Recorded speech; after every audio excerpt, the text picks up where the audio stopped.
At 3:02 a.m., my backyard camera showed a man standing at the far end of the lawn. But when I looked out the window, he was already halfway to the house.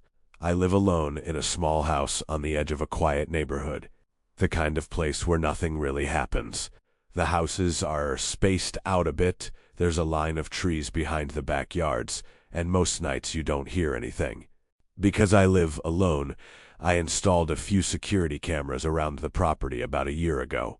One pointed at the front door, one at the driveway, and one covering the backyard. Most of the time they're completely boring. The only notifications I ever get are from raccoons, stray cats, or the wind moving branches. But one night last fall, that camera showed me something I still can't explain. I woke up around 3 a.m. to a sound outside. At first I thought it was part of a dream, just a faint metallic noise somewhere in the distance. Then I heard it again, clink, like something lightly tapping against metal. I opened my eyes and stared into the dark bedroom. The house was completely quiet otherwise. I checked my phone, 3:02 a.m. For a few seconds I just listened, then came another sound. A soft rustling like someone moving through leaves. That's when the uneasy feelings started creeping in. My backyard has a small metal gate that leads to the wooded area. If someone opened it, it would make a sound. I grabbed my phone and opened the security camera app. The backyard feed loaded instantly, and right away, I saw him. A man standing at the far edge of my lawn, completely still. The camera's night vision made everything look gray and grainy, but I could clearly see his silhouette. Tall, thin, wearing what looked like a dark hoodie. He was standing right near the tree line where the woods begin, not moving, just facing the house. My heart started beating faster. I zoomed the camera in slightly. The image got blurrier, but I could tell he was looking directly toward the camera, which meant he was looking straight at my house, at my bedroom window. I sat up in bed slowly. My first thought was that maybe it was someone drunk or lost who had wandered into the yard, but the way he stood there made that feel unlikely.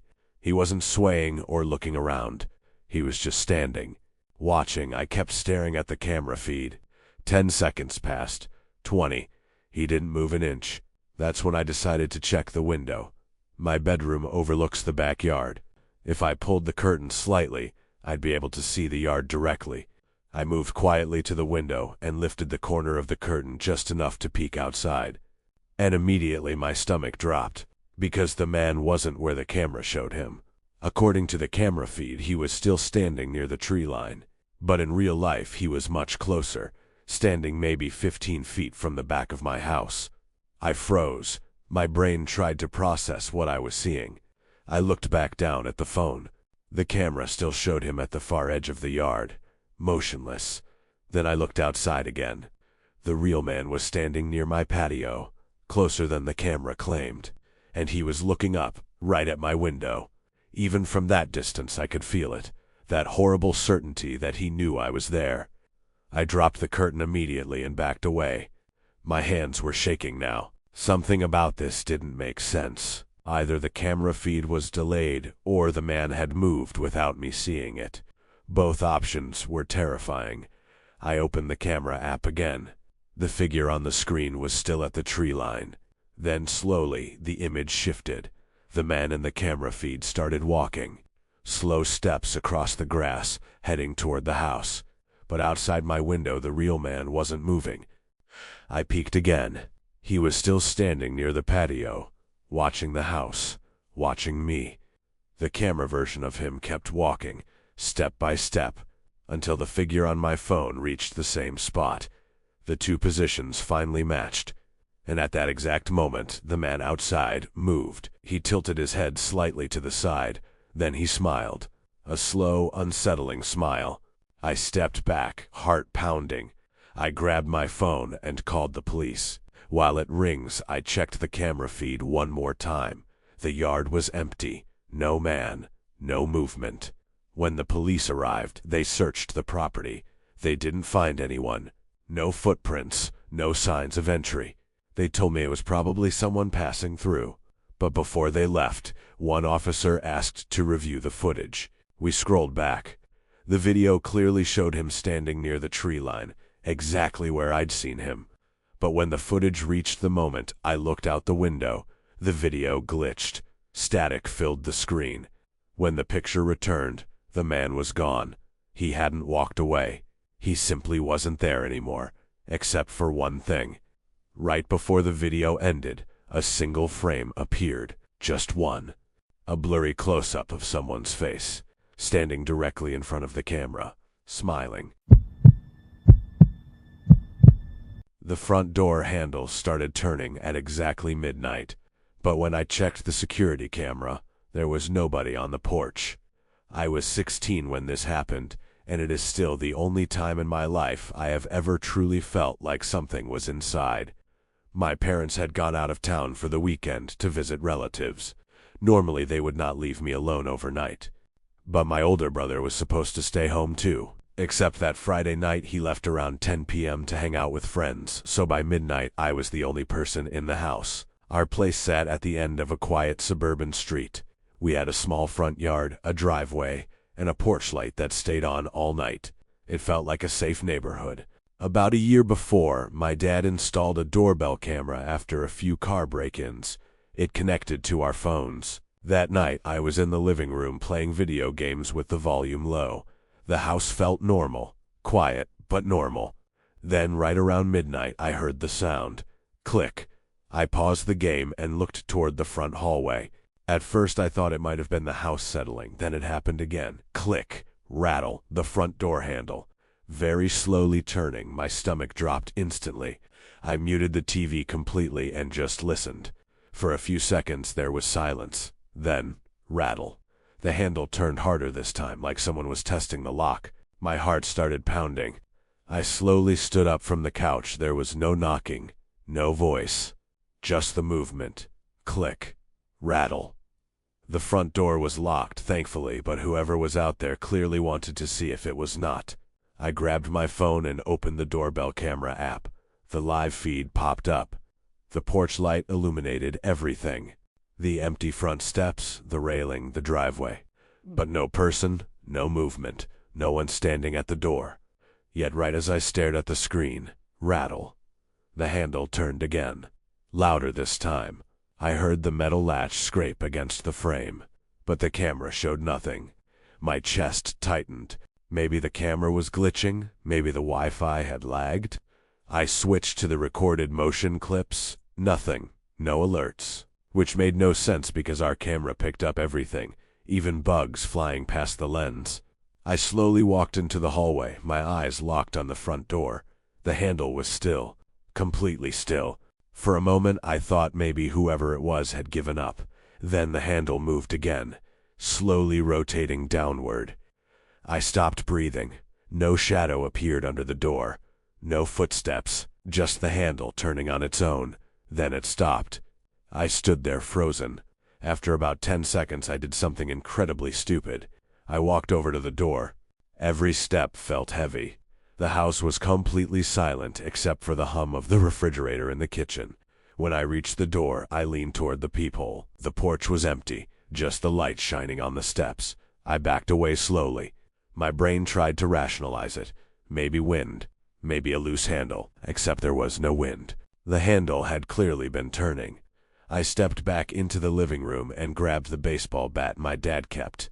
Then the sound came again, but this time it was not from the door. It came from the camera speaker on my phone. A faint audio crackle. The live view had switched on automatically, still showing the empty porch.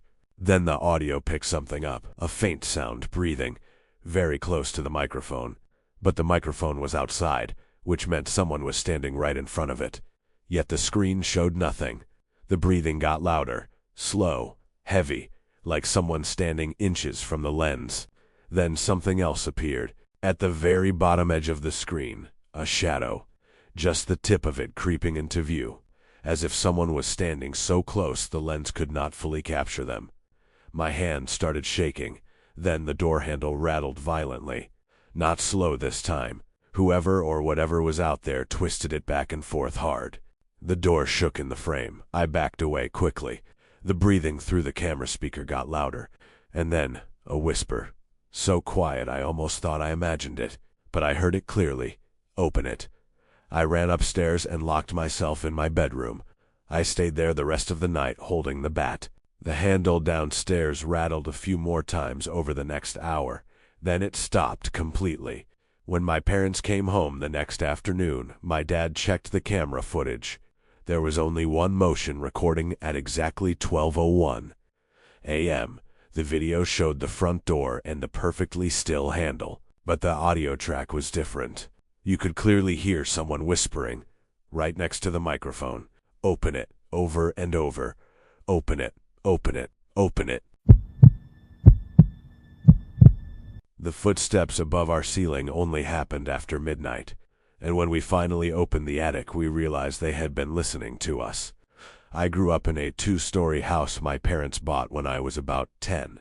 It wasn't particularly old, built sometime in the late 90s, but it had one of those big unfinished attics above the second floor, the kind with exposed beams, insulation, and wooden floorboards. The attic access was in the hallway ceiling right outside my bedroom. For the first few years, nothing strange ever happened. Then, when I was about 16, the noises started. At first, it was just the occasional creak late at night.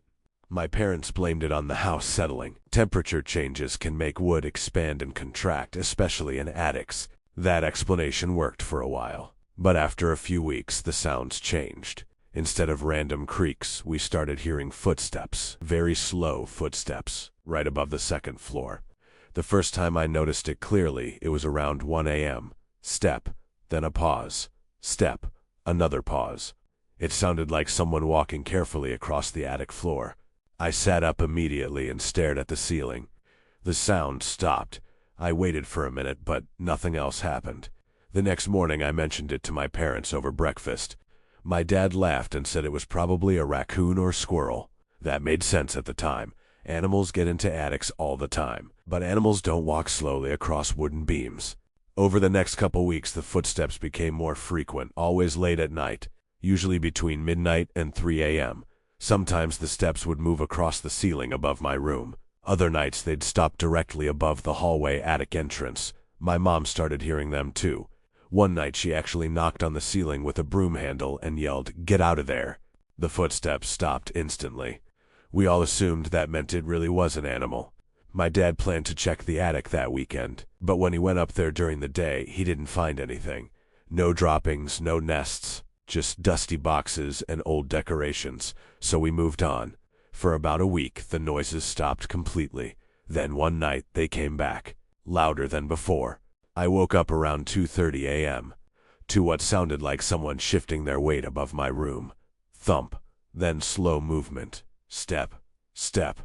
My skin prickled. This time the footsteps were heavier, not small and light like an animal.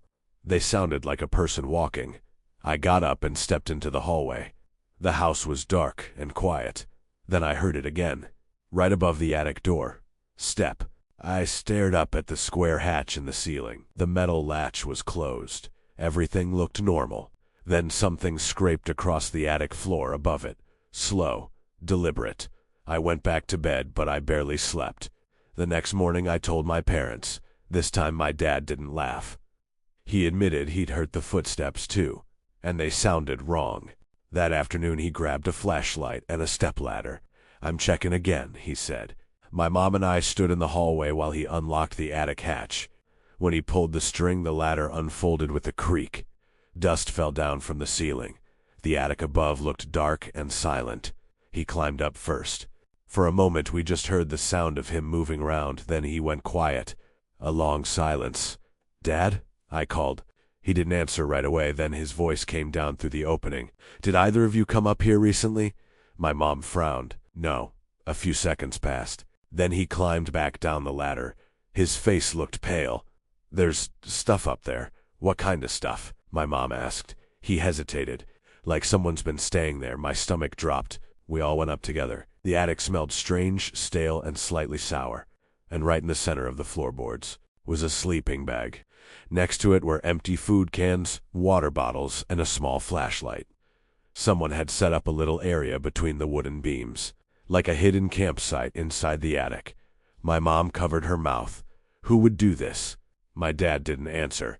He was staring at something else, near the sleeping bag. There was a small pile of things, objects, my backpack, my mom's kitchen scissors, a TV remote, stuff that had gone missing over the past few weeks. That's when a horrible thought hit me.